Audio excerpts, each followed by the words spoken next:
Hey, whenever you get in new knives, like all these new level 5 tools, they're nice and shiny, they look great, but honestly, I like to break them in. I'm gonna show you what I mean by that right after this. Hey, welcome to That Kilted Guy 3-minute drywall school, where we teach you drywall skills in about 3 minutes. So go ahead and hit that subscribe button now.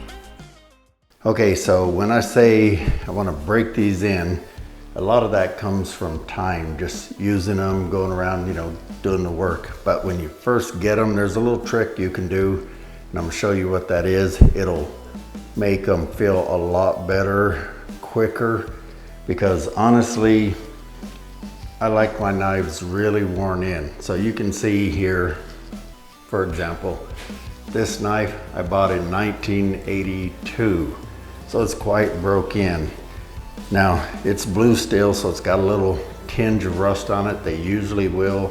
That doesn't bother me. It feels really nice because it's broke in. So some of the things you can do to speed up that break-in process is, what I do is, if it's not a stainless knife, like one of these 6s that's blue steel, I will actually try and get it to rust. Once it rusts a few times and you sand that off, it feels a lot better. But here's a little trick you can do to, right off the bat, to speed things up. One of the problems is this is so freshly manufactured that this forms a really sharp corner, the way this edge is, and that makes it feel rougher on the surface. If you get a slight bevel to it, it feels more broke in, and that comes from, many times that running it down the wall, across the wall, it finally gets that. But what you can do is just take your palm sander and just sand it a little bit. So I mostly sand fairly flat, and then I lean it over and put a slight bevel, very soft bevel on both sides, and that takes off that sharp corner. And then I sometimes just lightly touch that. You don't want to round it off, but I'm just taking off that super sharp corner edge there. So let me show you.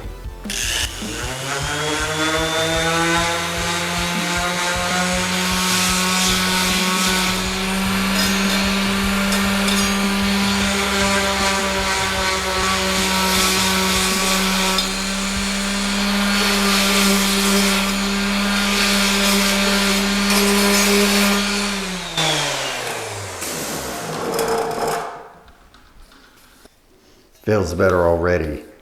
It doesn't have so much drag. It slides down the wall. It doesn't have that drag that that sharper edge has. So there's your little trick. Hope that helped you out. If you like these kind of tricks and tips, be sure and click that subscribe button and the bell icon. And I'd really appreciate a thumbs up and help my channel grow. Thanks a lot. I'll see you on the next video. Take care, everybody.